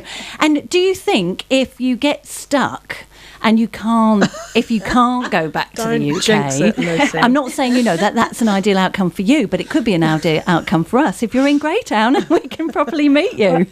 Yes, well, no, I'm coming over to see my sister for 10 days at the beginning of Feb. So I cannot wait to. I love Greytown. I'm going to all the food and the sunshine and things. So I'd love to meet you guys. So it'll be wonderful. Brilliant. Well, I know a bloke who does some wine, so maybe we can have a date. Really? Great. I can't believe it. It's been wonderful talking to you. Thank you, Carmel Jane. Yes, thank you so much for making the time. We'll put your website on our Facebook page, and we'll just keep in touch and see how your journey goes, and maybe find out once you're back in the UK how that journey through the COVID kind of swamp was. Find out what it was like. Fantastic. Excellent. Lovely to chat to you, ladies. Lovely to talk to you too, and you take care. Thanks. Take Brilliant. care. Bye-bye. Bye. Bye-bye. Wow. Oh, what a story. COVID, eh? Gosh, it's honestly, we do not know how lucky we are. We don't. And I heard that people have been protesting all sorts of, lack of freedoms and whatnot. In New Zealand? Yeah, and a bit of a pro-Trump rally going on. I'm thinking, wind your neck in. Seriously? It just beggars belief. Jenny, scooch a little bit closer to that. Here we go. Oh, yes, There you we can go. get look how Get cozy. right in there. Yeah, totally, please do. It would be lovely. So that was Carmel Jane, fascinating woman. And please do look at her website. It is just astonishing. Some of the shots, I'd love to talk to her a bit longer about. It's a bit like sports photography. Dance is particularly hard to. I know from my husband, photographer. He's done a few dance recitals, people. Yeah, and the really lighting. hard. Yeah. And the constant motion and. Yes. I think it's really good for people who are into all that technical side of photography, and not just chancing their arm like I do. Oh, the sun's out. I'll go and take a photo. I've got mine. That's right. Jenny. Hi. Welcome. From Carterton Event Centre. Yes, Jen from Carterton now too. Oh, yes. Oh, that's so you live there now. Yeah. That's right. Welcome. How is Carterton? Oh, it's beautiful. I hear Just this. People are loving Carterton. Yeah. What is it? Is it a great community going on there? It is a real great community feel, but it's so vast. Yep. So we are literally mountains to coast. I took my kids camping by myself, freedom camping for the first time. And didn't leave my postcode. And felt 100% on holiday. It was just incredible. That just is the incredible. most. I mean, 15 Where did you minutes. go? Just the Gladstone Cliffs. So I generally only go for harvest. Yeah. But they've got toilets, flushing toilets, running water, built-in fire pits so you can barbecue. Ooh. Easy river access, You might do fishing. Did you get in the water? I did. Was it lovely? I got snorkeling with the kids. They were going against it. It was beautiful for 6 nights. It was just incredible. I know, and 15 minutes from home. Yeah, and is it a private campground? No, it's not a campground. It's reserve. It's so it's part of the Freedom Camping of New Zealand. Yeah, okay. So Waitangi weekend we're off to Gladstone Reserve, so we can get across the river to the pub. Okay, good on you. Priorities. Absolutely. Lovely. So you're enjoying Carterton, and the Carterton Event Centre is still humming along. Can I ask a question? I don't want to get controversial I'd here. love you too. I think I know. It's about the name. Oh, actually. Yes, gosh. about the name. Oh, okay. The name of what? The event centre, because I've heard it might be the Wairarapa Event Centre. Is that, what is the it's not status? changing. No, No? it's not. Oh. It's a for us, it was a buy-in to the Wairarapa brand. Yeah. So many people. I spent an hour on the phone with Guy Williams once, just trying to. I mean, he's from Wellington, trying to explain why it was in Carterton and not Masterton or Martinborough. It's Right. like, so that was one of our big pushes. That you've got to spend so long selling where Carterton is. Yes. But sadly, when it went to the vote, it just didn't get over the line. So so it's okay. We're doing it's quite cool. It's quite a cool challenge to have because it means I get to push the boat out and do things differently. So I'll be spending a bit of time popping over to Wellington and meeting with companies there and wedding planners and all sorts of people. But also things like we are going to take the event centre 2 wings over Wairarapa, and I'm going to set up a stage and the smoke machine, and you can have a bit of a you can perform and you can buy tickets, and I'll talk to you about your wedding or just whatever you want to do. I'm there for the full 3 days. Okay, that's a great spin-off. Yeah. Awesome. Okay, so Carterton Event Centre. Just before you start talking, is it Carterton Council who's doing the get to wave your hose about campaign? Trim your bush and don't play willy-nilly with your hose. Come on, people. So I can see where you're going to go with the marketing is just left field. I love you just got to carry push on the camping. boat out. Yeah. We're not That's very effective. Very effective. Greytown ladies are talking about it right now. It's something that people talk about. And so just tell me what the catchphrases are. You can play with your hose from dusk till dawn. Okay. Don't play with your hose. Only play with your hose during the night. And then we had lots of complaints about overgrown hedges and bush. Yeah. So we took a previous comms girl. She's amazing. They're both amazing. We took her promotional stuff, and so hers was "Have you trimmed your bush lately?"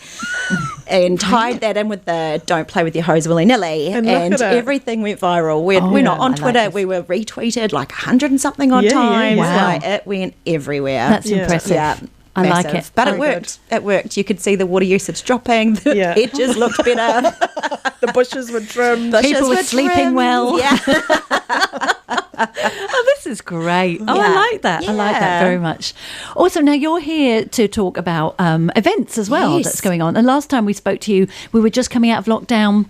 I think, hadn't we? We'd just done another level 2, hadn't we? That's right. Yeah, it's all a bit of a blur. But you had Ben Hurley, who had just done us straight out of lockdown. Then he had to come twice straight back out of lockdown and finish. We were his last stop on the tour, and we were the only one he didn't get finished. So it's like, get back out of lockdown, love, and don't jinx down it. to Carterton. He did well. Yeah. But hopefully, this year we can, if we all kind of wash our hands and don't sneeze on anyone, and we use should be the app, please. And use the app, yes. Turn on your Bluetooth. Yes. All those things. I've yet to work out what the Bluetooth bit does. I can help you with that. Okay, all right, brilliant. It just talks to other people around you. Maybe we could have Ashley on to tell us how it all works. Anyway, that'd be nice. Wouldn't it? Need a bigger studio for that one. A few more windows, please. Pay-per-view. So tell us, what's the programme looking like? Oh my gosh. So COVID has meant we are starting about 6 weeks earlier than we normally would. Normally, till the end of Feb, we're kind of clear and it's just weddings and little bits and pieces. This year, 24th of January is our first event, and that's the Pantaloons. Got some tickets to give away. I saw Kirsty Ryan was asking about those. Yes, excellent, marvellous. And we're going to talk about how we're going to do the giveaway once we've decided how we're going to do the giveaway. I've got some ideas. I think we'll be okay. Brilliant. So the Pantaloons, tell us about that show. So they are a Wellington-based company. They come 3 or 4 times a year. It is it's kids theatre, it's kids pantomime, and it's aged sort of from 1 to 100 really. They're doing Wind in the Willows. That's a lovely story. It's beautiful. So they have great they sing, they dance, they've got music, they've got background, that like the lighting, it's stunning. And hopefully the weather will be really hot next week, so at least you'll be able to come into the aircon and have an ice cream and lovely, all those good things. So that's going to be great. And then just a few nights later we have Wonder 21, which is our youth driven event. So we've got the winners from Talent Wairarapa 2019, because we didn't get it out last year. The headliners, everyone that gets on that stage is under 24, and they've written their own songs, they're doing some covers. It's just going to be amazing. I'm loving working with the youth and figuring out. So that's Minty Hunter has put that together, and he's done great. So I've got 2 double passes for that one. Not bad. This is exciting. It's just getting bigger and bigger. After that, we get a bit of a breather, and we are then into the NZSO and the Royal New Zealand Ballet at the end of February. I'm going to that. I'm totally going to that. So at the NZSO, it's The Soldier's Tale, or A Soldier's Tale, which was written and was meant to be performed the very first time in New Zealand, and then the Spanish flu hit. And they couldn't perform it. It couldn't be done. But it's not your normal classical kind of stuff. I've got my little script here. It's got ragtime. It's got Jewish klameltza. I'm not really sure how to put it. Klezmer, there we go. I love a bit of klezmer. And it's also got performance from the Royal New Zealand Ballet in it. So it's not just watch, it's to be danced and performed. And that sounds really it's a interesting, Tchaikovsky one. So it'll be big sounds. Yeah, so it's just, I've listened to a similar rendition on YouTube while I was working, and it's very cool, very cool. And the cool thing is, as well, if you wanted to go to the ballet and you haven't got your tickets, you can't, because we're sold out. However, you could come to the NZSO and see the ballerinas, so yay! That's awesome. So what's sold out? So we have the Royal New Zealand Ballet bringing tutus on tour. Yes, all sold out, all done. Oh my gosh, so when was that going to be? Or when is that? That's the 27th, 28th, the Saturday of Wings of February. Of February, okay. Yes, yeah. Gosh. So massive. Yeah, that is massive, absolutely. So that sold out last year even. That's Blimey. Just a sign of the time. So when I'm on Facebook and I'm going, buy your tickets quickly because we're selling, like, you mean it. It's not a sales ploy. Sometimes I wish it was, because the amount of messages I get going, hey Jenny, did you keep a couple aside? Like, just in case. No. Not a perk of the job, sadly. Absolutely. Stop asking me. Exactly. So did you say you had some tickets for the Tchaikovsky thing? No, you don't. No, okay. I'll see what I can do. Oh no, it's all right. But not yet. Sorry, I do like to sort of push out as much as I can. Yes. I will have some very cool things coming up. It's got the Spanish pasodoble. Yeah, I know, the pasodoble. Yeah, exactly. Isn't that they do that special class, don't they? Strictly ballroom at the end. Oh, that show. Oh, stop it. It makes it go all unnecessary. Feel the beat. Oh, that's from... that's right, Strictly Ballroom. Oh, that's a lovely movie. Part of the scene, isn't it? So how are we going to do the giveaway, Jenny? What do you think? So I've got the tickets here, but I figure maybe people picking them up at the event centre might be a bit easier than you guys running around. So why don't we pop a post up on Facebook? Okay. We could, get you beautiful ladies holding the tickets or something, just to prove they're here. That's a good idea. Yes. Nice one. And we'll run it for 24 hours and pick 3 winners. So we go from ReCooper8? Yeah. All right. Yeah, let's get some... So you heard it here. We'll link in with the event centre. Yeah, so just tag us in. Meet your audience too. Fabulous. I'd love... Yeah, I've put you guys out there. Awesome. Thank you. Okay, so keep your eye on the ReCooper8 page. It'll go up after the show goes off air. It will. For 24 hours. Yeah. So... comment. Comment. No, don't just like it. Anyone can like. We want to hear. Why? We want to hear something. Why?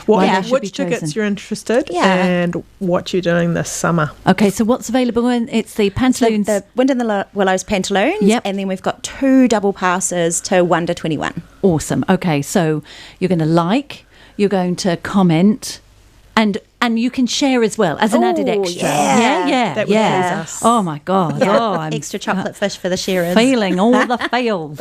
Brilliant. Now, I've got a question about business resilience. Okay, so since COVID and everybody went into tailspin, everybody did remarkably well, but let's, not forget we don't want to be doing that again. How does a business like yours kind of build in resilience for the future now we know what a pandemic does? I think we just we kind of know what to do with it this time. Last time we let people cancel. We let all the things we just had no idea. And to be fair, the events industry was one of the hardest hit quickest because everything got shut down so quickly. Yes. Nothing over 500 people, and then nothing over 100 people. And when you've got for us, we've got 350 seats. That was every event we had booked. Just cancelled. So we've figured out the restructure, and we take bookings. We say, if in the chance of COVID hitting again and we go to a level we can't perform, can we have some backup dates? And so those dates are kind of squidged away just for later. And you just roll with it. We were lucky because we had lots of we've got all the proper Zoom equipment and stuff, so once people were allowed into buildings and what have you, we could do more business that way. We're not just about the performing arts. We do conferences and weddings and business meetings and all our council meetings.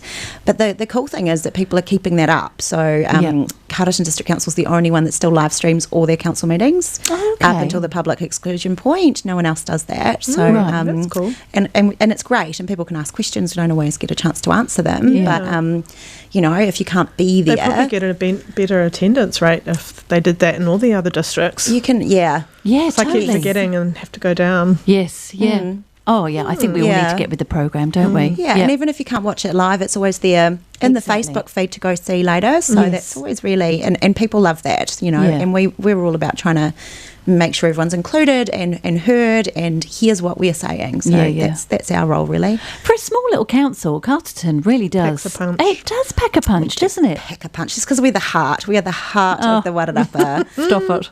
The rest of you would die without us. How's the clock going? It's grey and yellow. Yeah. I like that colour. I think it looks pretty. I'm just going to let people know what we're talking about. So if you're from out of town, then as you're driving towards Carterton in either direction, north or south, you'll see our the big international listeners will be lost. That's right. You'll see a clock. Now, my kids are convinced there's somebody that lives in the clock. Yeah, wouldn't that be cool? Yep. And so Flo definitely thinks somebody lives in the clock. So it's that clock, Mum. That's the one we're talking about, because I haven't mentioned my mum yet. Hello, Mum. Hello, sis. And it's been under refurbishment for a long time. I don't think it's chimed properly in coming up 2 years. Oh, gosh. Yeah. So now it's grey and yellow.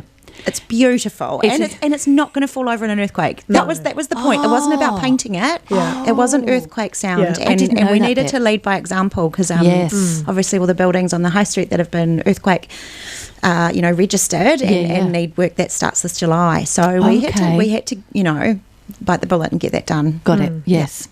Okay. And the colour choices were put out to everybody. Everybody had a chance to vote. Yeah. So it was rainbow. Rainbow. Exactly gold what it was. And grey deco inspired. Yes, which is what we got. Yeah. That's the Art Deco one. Yeah. Yeah. Got it. Or the cream, or just stick with the old colours. I think. We got great. And it's anybody who's watching on the live stream, which is now up and running, by the way. Yeah. The yellow is very similar to Jenny's top. Very, so very thank you, similar. Jenny, for coming in looking like the top of the clock. And the grey is very similar to a grey sky. It does kind of blend in when it's not too pretty out there. Awesome. So we've cleared up the clock. We've given big ups to Carterton District Council.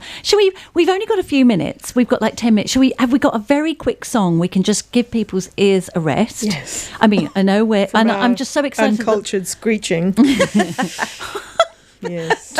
We're very cultured over this side. I don't know what to do with that. I'm actually on music, aren't I? Sorry. I could shut up and do my job. That's what I could do. Is that job. What's that doing? Oh no, it's all right. Sorry, Jenny. Is 3 minutes okay? I reckon. I mean, we might squinch let's have Aretha Franklin rock steady. Shut up. Okay. Let's go out on a... Have you got the button on? God, do you have to ask me that every time? Well, I'm just thinking up catchphrases for the merch. Yeah, have you got your button on? Have you got your button on? Oh, pressed your button lately. I have. Oh, yeah. Have you got your hose out? Put your hose away. Just trim the bush.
Hello. That was a crackerjack of a song. Thank you. Crackerjack. I loved it. For that. Absolutely loved it. And we were just talking about how we could hula hoop to that. We could. Mm-hmm. Are you on?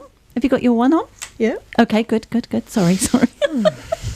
That would be another catchphrase for the merch. Have you got your one on? Is it on? God. Okay, we've got 6 minutes. I just want to recap the rules for the competition. I'm very anxious about this, okay? Oh, you're so bound by things. Go on. No. I meditate daily. I'm improving every day. I'm getting better at being a human. So we've got, I just want to clarify, we've got two tickets for the pantaloons. We've got 2 double passes for Wonder 21. Wonder 21. And what you're going to do, once we've toddled off, we're going to take a photograph with Jenny, who's wearing the town clock top. And we should hold the tickets. And we're going to hold the tickets, which are prove they're totally real. in the room. They're totally in the room. Totally real. And then you're going to you're going to comment. Now, those two things are completely, what's the word when you have compulsory? To do? Compulsory. You can also share. Which would be pleasing to us. Absolutely. Optional, but pleasing. So if you want to stay on our good side, and I'm sure you do, you don't want us coming around at night causing a fuss. Then you're with your hose. We're trimming your bush for you. Me and a pair of secateurs. Oh, shudder the thought. So that's what you're going to do. And you've got 24 hours. So, you know what 24 hours is. I don't know. I think this is called padding. Oh, we're going for demure. Demure padding. Can I ask, in the time we have available, beyond all the things that you've already talked about, what else can we expect from Castleton Event Centre? I'm very excited to say we've got Indian Ink coming. Did I tell you about this? We are starting at the very beginning with Mrs. Karishna's party. We are having a big dal and rice dance party for 3 nights at the event centre. Oh my God, that sounds amazing. My gosh. Who's doing the catering? They do it. That is part of the show. They cook for you. Oh my God. They cook for you. It's an interactive, it's submersive. You can be as involved as you want or not. So tickets range from $15 to $65. So everyone's We need to have them on the show. Yes. Oh, we would love that. Oh, could you hook I know it have to be a phone call, but yeah. You know? Well, in my Creative New Zealand days, their first Krishnan's Dairy was his first ever production, and that was funded by Creative New Zealand. Yeah. I've seen that many times, and it's beautiful. It's stunning. Yeah. So this is just the beginning. We're going to start their story with a bang, with a 3-night party. So for 3 nights in a row, and then every year we're going to just. And he's written, 2 during lockdown. So they've got one out called, I can't remember the first name, but it's The Impertinence of Ice Cream. Okay. And then he's just written another one that's, it gives me chills. It's very, very exciting. I'm very excited. Awesome. That does sound really cool. Okay, so that's coming up. So I'm totally going to get our tickets for that. Totally. We've got the Hogsnort Bulldogs, who were booked last year. Yeah, They're an old right. school rock Kiwi band. Yes. So they cancelled for COVID. Yes. And then we tried to book them again, and then we went into level 2 again. So they're like, no, we're not coming. Yeah. So this year, they're booked for end of March. Mm-hmm. We've got a model railway train exhibition coming.